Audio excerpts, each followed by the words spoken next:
Fala, torcida gloriosa, mais um vídeo para vocês, mais informação de nosso Botafogo. E hoje, infelizmente, a Globo não cobriu matéria do GE, tá tendo operação no Rio de Janeiro e não deu para cobrir. Mas eu não vou deixar vocês na mão, separei aqui as principais notícias do nosso Botafogo que passaria no Globo Esporte e vou trazer para vocês aqui logo após a matéria do SBT Rio. Então tô só explicando para vocês aqui o porquê da capa do vídeo está aí a foto do GE, tá? Do Globo Esporte, porque eu vou falar aqui também sobre as matérias do Globo Esporte. Então também vai ter aqui notícias aqui do Botafogo como o Cuiabano, né?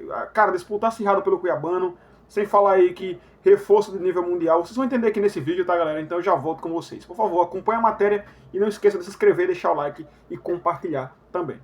No Botafogo, o Lucas Pedrosa, o botafoguense ficou animado com a atuação do Arthur na Libertadores contra os Estudiantes. Só que pela semana a notícia ruim veio. O Arthur, por questões clínicas, não ia poder enfrentar o Flamengo. Então aquele ponto de esperança de ter um jogador que é vertical, que chega perto do gol e tudo mais, e até com um belo tipo de jogo, flutuando ali, o Arthur acabou se encontrando nos últimos 3 jogos, não tinha mais. E a escolha do Renato Paiva, treinador do Botafogo, foi colocar o Alan no lugar do Arthur. Mudou para uma configuração aí com 3 volantes. E eu queria saber se você acha que ele acertou e o que você achou do meu fogão. Eu vou dizer aqui uma coisa. Que partida fez o Alan? O Alan foi, assim, um mordedor, ele foi um intimidador, ele foi um procurador, ele fez tudo que um jogador, na função dele como volante, precisa fazer. Eu achei nota 10 o Alan.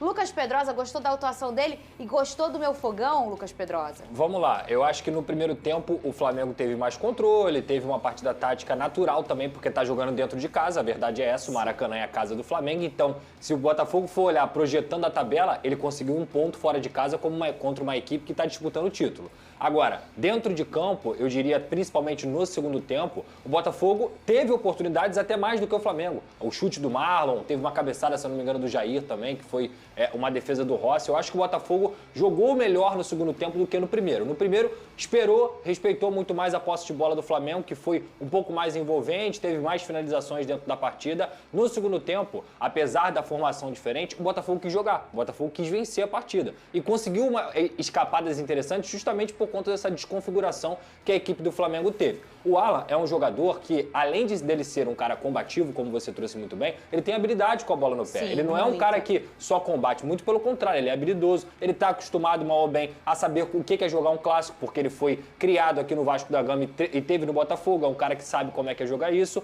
mas o Arthur faz muita falta. E ele faz muita falta por conta da dinâmica ofensiva do Botafogo. Quando ele está jogando, ele consegue flutuar pela direita e pela esquerda. E ele traz o Juan Cruz para sair um pouco da área e deixa o Igor Jesus um pouco mais isolado, digamos assim, mas com condição de você conseguir confundir a defesa. O Juan Cruz ontem, e mais uma vez, ele fez uma partida muito ruim. Fez uma partida muito abaixo do esperado. Fez gol contra o Estudiantes, mas ele também não tinha feito uma grande partida. Então é um jogador que o Renato Paiva está insistindo, mas que não consegue dar as condições para o Botafogo conseguir ofensivamente furar uma defesa como o Flamengo, que tem, por exemplo, o Léo Ortiz jogando muita bola. Então, assim, o Igor Jesus sentiu o Igor Jesus mais isolado ontem. Tem que parabenizar de novo a partida do Marlon. Eu acho que o Marlon é chover no molhado, ele joga muita bola, é impressionante assim como ele não sente o jogo, como ele consegue dar outra dinâmica ao Botafogo. O Cuiabano também, o nível de competição do Cuiabano dentro do jogo é muito importante. Então assim, eu gostei muito do Botafogo, Fernanda? Não. Mas eu acho que o Botafogo fez uma partida ruim? Também não, longe disso. Ainda mais levando em consideração os desfalques. Talvez ele tenha demorado um pouco a mexer, como a gente estava comentando aqui. Foi colocar o Santi lá no final. 45, Exato. ele fez 3 substituições do Danilo. Mas às Santi. vezes é o medo de você perder a compactação e o nível de competitividade daquele time. Porque era um jogo de detalhe. Uma bolinha para cada lado ali poderia ser 1-0, acabou 3 pontos pro adversário. Então, assim, eu acho que o resultado em si, ainda mais olhando pro Palmeiras, que é o grande rival do Flamengo nesse Campeonato Brasileiro, ficou bem pior pro Flamengo. Pro Botafogo, eu acho que ficou dentro do limite do esperado. Poderia ter ganhado, mas dentro do limite do esperado. Por quê? A gente já comentou aqui, eu não acho que o Botafogo vai disputar mais o título do Campeonato Brasileiro. São 10 pontos agora de diferença pro Palmeiras. Então, o Botafogo empatou fora, mantém a sua campanha entre os 10 primeiros colocados, digamos assim, que é aquilo ali. E o Botafogo, para mim, em 2025, é foco nas Copas. Foco na Libertadores, foco na Copa do Brasil e manter o Campeonato Brasileiro bem desenhado, até principalmente os seus reforços, digamos assim, caseiros, voltarem. Como eu ainda sonho, eu fiquei brava que o Palmeiras virou ontem. E eu fiquei brava porque não venci esse jogo. Aliás, destaque também pro David Ricardo. O menino acabou saindo substituído, o Marçal entrou em seu lugar. mas jogou uma grande partida o zagueiro. Tem um Vene. lado positivo em relação ao Flamengo, e isso a gente precisa ressaltar, que todo treinador ele busca um equilíbrio. Eu acho que é isso que o Felipe Luiz está buscando, porque o setor defensivo vai muito bem, obrigado. Nos últimos 11 jogos, o Flamengo só foi vazado em 2, contra o Cruzeiro e contra o Central Córdoba. E não foi mais vazado. Isso mostra a potência que é o setor defensivo. E quando a gente fala setor defensivo, não é apenas 2 zagueiros e os 2 laterais. É a marcação do time inteiro.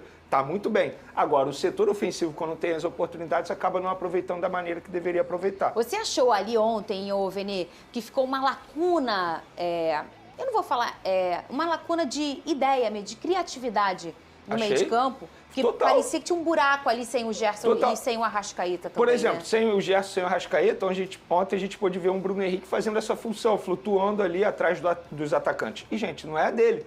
É como se ele estivesse quebrando o galho. Ele até tentou, se esforçou, mas, repito, evidenciou, escancarou a necessidade de Flamengo fazer contratação já nessa janela de transferência. Vamos olhar a tabela, Vene Casagrande? Vamos Vamos lá. olhar, olha aí o Palmeiras ontem ganhou de virada. O Palmeiras com... Tá, galera, vamos começar aqui falando do Cuiabano, tá? Vamos falar aqui do Cuiabano porque é necessário falar desse lateral que é muito promissor. Primeiro, para começar aqui falando sobre isso, é bom lembrar, cara, eu vou comparar aqui algumas coisas. Olha o número do Cuiabano, os números do Cuiabano, olha os números de outros laterais. O Cuiabano tá um nível acima de qualquer... Hoje, lateral esquerdo brasileiro tá um nível acima de qualquer lateral esquerdo brasileiro. Eu não vejo laterais acima do Cuiabano. Não tem. Tá, cara? Não tem. Ele é muito, além de ser muito promissor, tem muita força física, né? Bons cruzamentos, defende bem. Então, assim, comentaristas estão pedindo ele na seleção. Foi Felipe Melo, tá, galera? Felipe Melo pediu ele na seleção, falou por que não colocar ele na pré-lista, né? A gente já teve aí até Ayrton Lucas na pré-lista da seleção, acho que foi até convocado, né? Ayrton Lucas. Então, assim, a gente sabe que a seleção é muito midiática, tá? É muito midiática. Então, assim, foi o Denilson e Felipe Melo que, cara, rasgou elogios a ele, porque não sabe por que não colocaram ele na pré-lista ainda da Libertadores. Cara, é complicado falar isso aí, porque geralmente os clubes da mídia do Brasil hoje é Flamengo, né, o quê? Um Palmeiras. Então, assim, é complicado. Sem falar em valores, né? Por que o Wesley vale 150 milhões se é um jogador comum e o Cuiabano só vale 50 milhões? Então o Botafogo tem que tratar melhor essas tratativas aí com os jogadores do elenco, cara.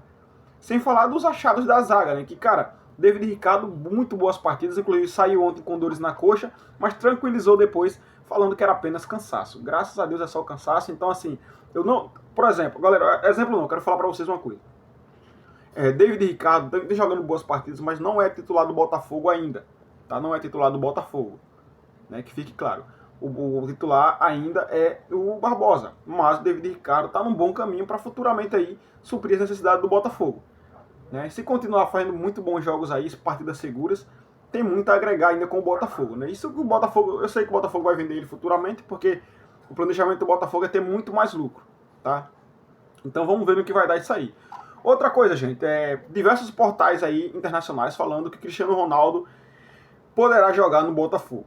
Se é verdade oficial, a gente não sabe, mas que vazou em vários lugares aí internacionalmente e tá todo mundo aí querendo, porque tem 4 clubes brasileiros aí na disputa do Super Mundial. E a notícia primeira que saiu era que um clube brasileiro estaria negociando com o atleta. E por que a galera acha que é o Botafogo? Porque o Botafogo tá buscando parceria internacional com o Al Nassr, tá, galera? Do Cristiano Ronaldo, que é onde ele joga hoje. Então, pode acontecer dele vir disputar o Super Mundial pelo Botafogo, sim. Tá, galera? A gente não sabe ainda se vence. Cara, é uma loucura, mas acredito que se o texto quiser, dá, tá? O Cristiano Ronaldo hoje é uma jogada de marketing incrível. Incrível mesmo, tá, galera? Então, assim, é um jogador aí. Inclusive o Paiva falou sobre isso, né? Cara, o Paiva, ele brincou sobre isso, que o Natal é só em dezembro para ganhar o presente, mas quem sabe, né? Ele não sabe de nada, como ele falou, então pode ser que aconteça. Outra coisa aqui que eu queria falar para vocês também, galera, vai ser rápido, tá?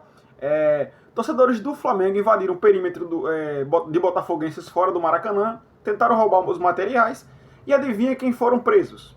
100 alvinegros, tá, cara? Então, assim, é complicado, cara. Eles não ganham na bola, eles não ganham na torcida, porque mesmo colocando mais de não sei quantos mil lá, mais de 40 lá dentro lá, 2.000 botafoguenses calaram eles, e a desculpa que eles têm pra torcida, sabe qual é? É que a emissora só colocou o microfone de um lado. Não, meu amigo, Nada disso. O cara tá à beira do campo ali, fazendo uma entrevista ali, ou mostrando alguma coisa próxima, abre o microfone da beira do campo, só tem a torcida do Botafogo cantando, e aí a desculpa deles é essa, tá? Então, assim, é torcida de teatro mesmo, então não tenho o que falar. E, cara, futebolisticamente falando, a gente sabe que o Botafogo, com qualquer treinador que tenha, com o excelente que tá, o Flamengo não bate no Botafogo, tá? Segundo turno aí, meu amigo, não é o Botafogo fazer menos de 3 gols no Flamengo, tá? O Botafogo se reforçando bem, e com os atletas que tem hoje, todos em boas condições de jogo, é claro que o Flamengo não ganha do Botafogo de jeito nenhum, tá, galera? Então, assim, esse é mais um vídeo pra vocês, e, cara, vamos torcer aí, hein? Acredito que com as peças que vai chegar, esse time vai ficar diferente, tá? Então é mais um vídeo, tamo junto, até o próximo, e fui.